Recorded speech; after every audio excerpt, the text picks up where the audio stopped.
يدبر الأمر من السماء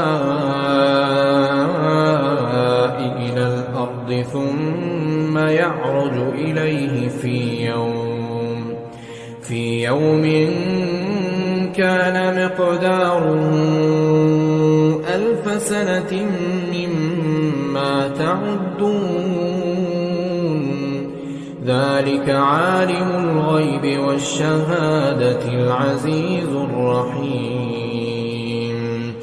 الذي أحسن كل شيء خلقه وبدأ خلق الإنسان من طين